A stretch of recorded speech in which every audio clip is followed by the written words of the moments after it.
हिरण्याक्ष वध।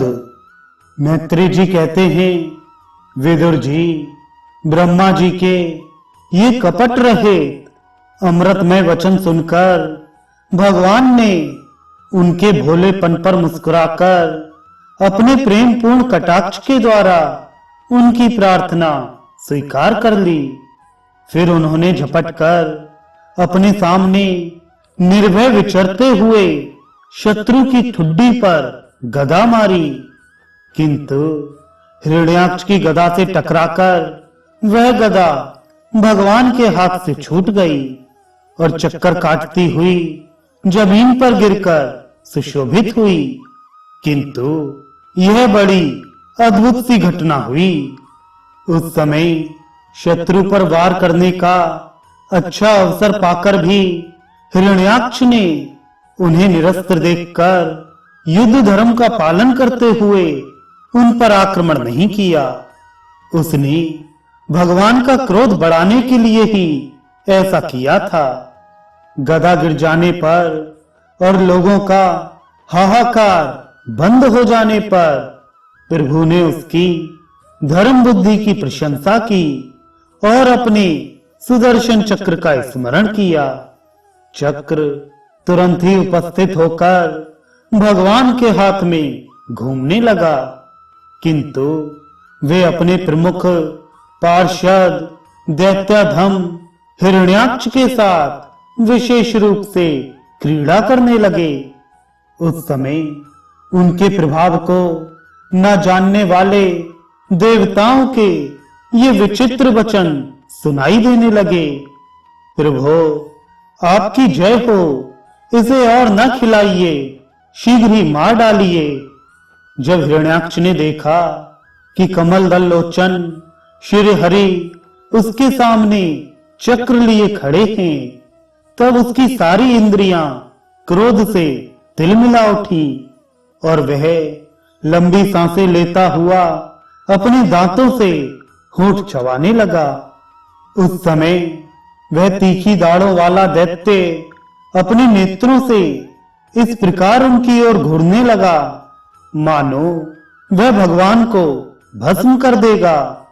उसने उछलकर, ले, अब तू नहीं बच सकता, इस प्रकार ललकारते हुए श्री हरि पर गदा से प्रहार किया। साधु स्वभाव विदुर जी, यज्ञ मूर्ति श्री वरा भगवान ने शत्रु के देखते देखते लीला से ही अपने बाएं पैर से उसकी वह वायु के समान वेग वाली गदा पृथ्वी पर गिरा दी और इससे कहा, अरे दैत्य, तू मुझे जीतना चाहता है, इसलिए अपना शस्त्र उठा ले और एक बार फिर वार कर। भगवान के इस प्रकार कहने पर उसने फिर गदा चलाई और बड़ी भीषण गर्जना करने लगा। गदा को अपनी ओर आते देखकर भगवान ने जहां खड़े थे वहीं से उसे आते ही अनायास इस प्रकार पकड़ लिया जैसे गरुण सांपिन को पकड़ ले। अपने उद्यम को इस प्रकार व्यर्थ हुआ देख उस महादैत्य का घमंड ठंडा पड़ गया और उसका तेज नष्ट हो गया।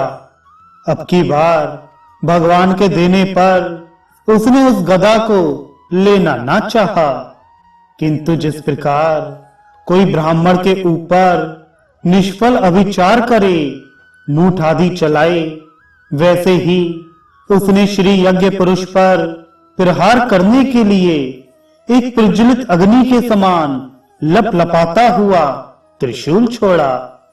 महाबली हिरण्याक्ष का अत्यंत वेग से छोड़ा हुआ वह तेजस्वी त्रिशूल आकाश में बड़ी तेजी से चमकने लगा।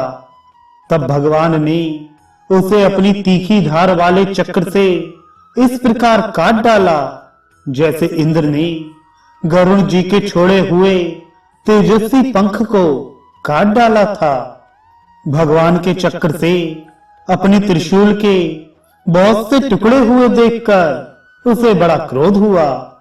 उसने पास आकर उनके विशाल वक्षस्थल पर, जिस पर श्री वत्स का चिन्ह सुशोभित है, कसकर घूंसा मारा और फिर बड़े जोर से गरज कर अंतर्धान हो गया। विदुर जी, जैसे हाथी पर पुष्पमाला की चोट का कोई असर नहीं होता, उसी प्रकार उसके इस प्रकार घूंसा मारने से भगवान आदि वराह तनिक भी टस से मस नहीं हुए। तब वह महामायावी दैत्य मायापति श्री हरि पर अनेक प्रकार की मायाओं का प्रयोग करने लगा, जिन्हें देखकर सभी प्रजा बहुत डर गई और समझने लगी कि अब संसार का प्रलय होने वाला है। बड़ी प्रचंड आंधी चलने लगी, जिसके कारण धूल से सब ओर अंधकार छा गया। सब ओर से पत्थरों की वर्षा होने लगी, जो ऐसे जान पड़ते थे मानो किसी गुलेल से फेंके जा रहे हो। बिजली की चमचमाहट और कड़क के साथ बादलों के घिर आने से आकाश में सूर्य, चंद्र आदि ग्रह छिप गए तथा उनसे निरंतर पीव, केश, रुधिर, विष्ठा, मूत्र और हड्डियों की वर्षा होने लगी। विदुर जी, ऐसे ऐसे पहाड़ दिखाई देने लगे जो तरह तरह के अस्त्र शस्त्र बरसा रहे थे। हाथ में त्रिशूल लिए, बाल खोले नंगी राक्षसियां दिखने लगी। बहुत से पैदल, घुड़सवार, रथी और हाथियों पर चढ़े हुए सैनिकों के साथ आतताई यक्ष राक्षसों का मारो मारो, काटो काटो, ऐसा अत्यंत क्रूर और हिंसा में कोलाहल सुनाई देने लगा। इस प्रकार प्रकट हुए उस आसुरी माया जाल का नाश करने के लिए यज्ञ मूर्ति भगवान वराह ने अपना प्रिय सुदर्शन चक्र छोड़ा। उस समय अपने पति का कथन स्मरण हो आने से दिति का हृदय सहसा कांप उठा और उसके स्तनों से रक्त बहने लगा। अपना माया जाल नष्ट हो जाने पर वह दैत्य फिर भगवान के पास आया। उसने उन्हें क्रोध से दबाकर चूर चूर करने की इच्छा से भुजाओं में भर लिया, किंतु देखा कि वे तो बाहर ही खड़े हैं। अब वह भगवान को वज्र के समान कठोर मुक्कों से मारने लगा। तब इंद्र ने जैसे वृत्रासुर पर प्रहार किया था, उसी प्रकार भगवान ने उसकी कनपटी पर एक तमाचा मारा। विश्व विजयी भगवान ने यद्यपि बड़ी उपेक्षा से तमाचा मारा था, तो भी उसकी चोट से हिरण्याक्ष का शरीर घूमने लगा। उसके नेत्र बाहर निकल आए तथा हाथ पैर और बाल छिन्न भिन्न हो गए और वह निष्प्राण होकर आंधी से उखड़े हुए विशाल वृक्ष के समान पृथ्वी पर गिर पड़ा। हिरण्याक्ष का तेज अब भी मलिन नहीं हुआ था।